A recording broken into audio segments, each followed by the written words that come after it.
Hello my viewers and welcome back to my channel. I will come into a powerful and eye-opening conversation about the harsh realities of artisanship in the workplace. Now in this video we hear from individuals who have experienced firsthand the subtle and explicit forms of discrimination that Black people face every day.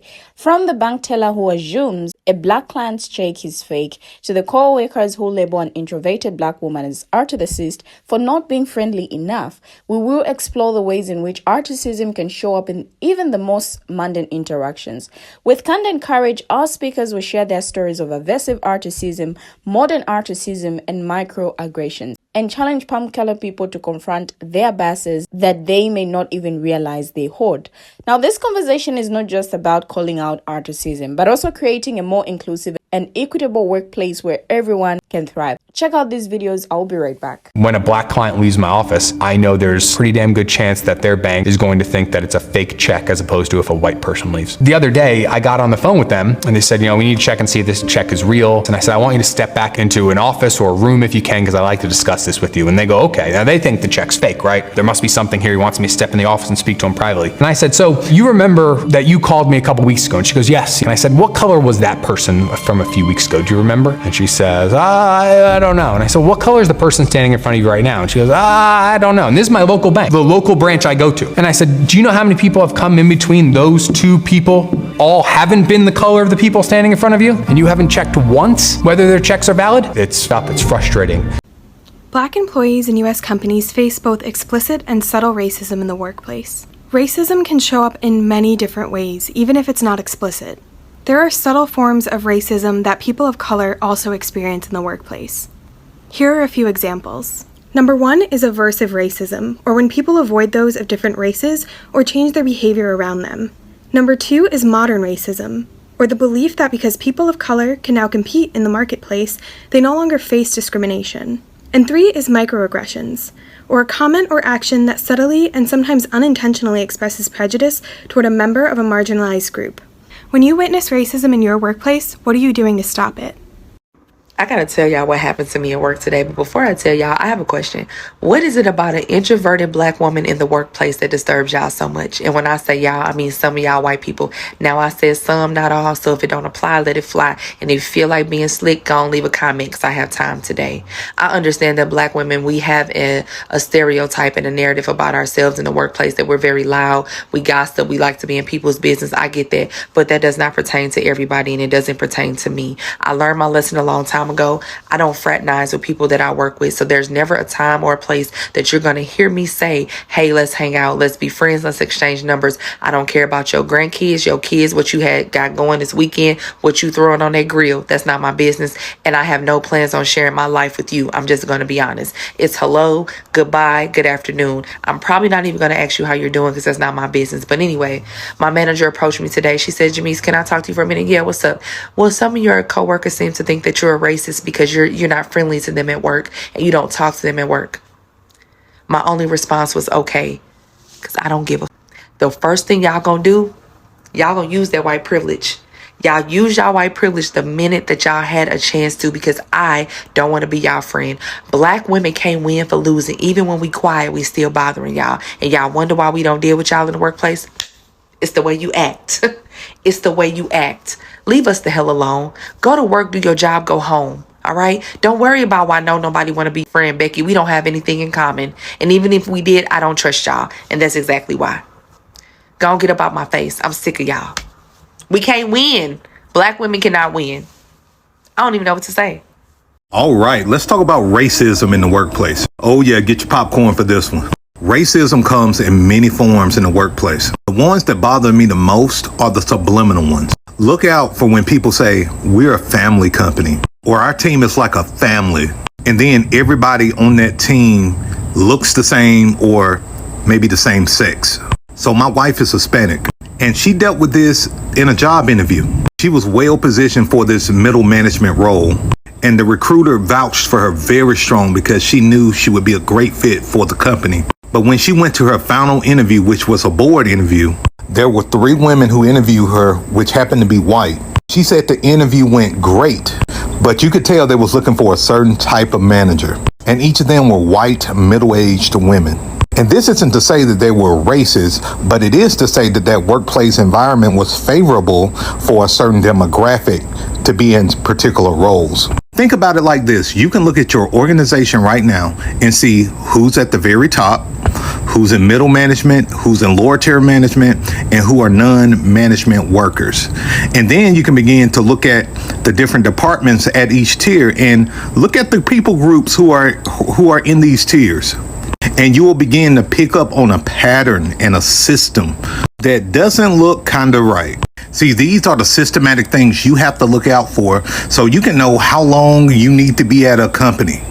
If you are in middle management and you want to be an executive and it's no executives that represent you, you need to really look at that company to see if you're going to have any future opportunities to even be in those top management executive ranks. It may be better for you to pivot into a company that's all about diversity and inclusion from the top all the way down to the bottom. You have to play chess, not checkers with these companies. 3 things I learned after experiencing racism at work. Racism at work can be subtle, it can be blatant. I've experienced both types. I learned that I'm capable, I'm intelligent, I'm creative, and I deserve all of the success that I've received at work. I didn't receive it by any special favors, so one person's racist remarks won't take that away from me. I learned that I don't have to remain calm, and it is not my responsibility to educate someone who is making me the target of their racist comments. Not going to do it. I've learned to prioritize my mental health. If I need to leave that job by transferring or going to a whole new position, I will do that. Because once I've reported the incident and the manager and HR are investigating, but yet there's no results, it's inconclusive, and that person continues to target me, I'm not going to tough it out. Now, the videos showcased in this compilation paint a stark picture of the racism and discrimination that Black people face in the workplace. From the blatant assumption that a Black client's check is fake to the subtle yet damaging microaggressions that introverted Black women encounter, it's clear that racism is still deeply ingrained in our society. Now, the first video highlights the implicit bias that can lead to discriminatory behavior, even when it's not intentional. The bank employee's assumption that the Black client's check is fake is a prime example of how racism can seep into everyday interactions. Now, the second video sheds light on the various forms of racism that Black employees face, including aversive racism, modern racism, and microaggressions. Now, these subtle yet pervasive forms of discrimination can erode a person's sense of belonging and self-worth, making it difficult for them to thrive in the workplace. The third video is particularly striking as it highlights the catch-22 that Black women often find themselves in. When a Black woman is assertive and outspoken, they are labeled as angry or aggressive. But when they are introverted and reserved, they are accused of being narcissist or unfriendly. Now, this double standard is a clear example of how racism and sexism can intersect and compound, making it even more challenging for Black women to succeed. Now, Black Americans experience various mistreatments at much higher rates than other racial or ethnic groups do. And while racial discrimination in the workplace is illegal under federal law, about 1 in 4 Black employees report having been on the receiving end of discrimination at workplaces. Now, research found that employee engagement is linked to how an employee feels their employer would respond to discrimination concerns, and that engaged employees are much more confident that their employer would do what is right compared with those who are less engaged. Now, previous research also found that employees are less likely to feel discriminated against at work if they have great managers who build a culture of high engagement and respect. Now, among young Black employees who are early in their careers and looking to establish a professional footing, experiences of workplace discrimination are reported at an even higher rate. Early experiences in the workplace shape employees' careers, and negative experiences can have an impact on their trajectories and future attitudes about work, as well as their opportunities to excel and feel accepted on a team. Now, research also found out that what everyone in the world wants is a good job, but that pursuit is made harder for Black Americans, of whom 1 in 4 say they experience discrimination on the job. Now, the struggles of Black women in the workplace are uniquely entrenched in a web of stereotypes and biases that seem impossible to escape. As the sister so eloquently put it, Black women can't win even when losing. We are damned if we do, and we're damned if we don't. Now, when a black woman is friendly and approachable, she is labeled as loud, gossipy, and intrusive.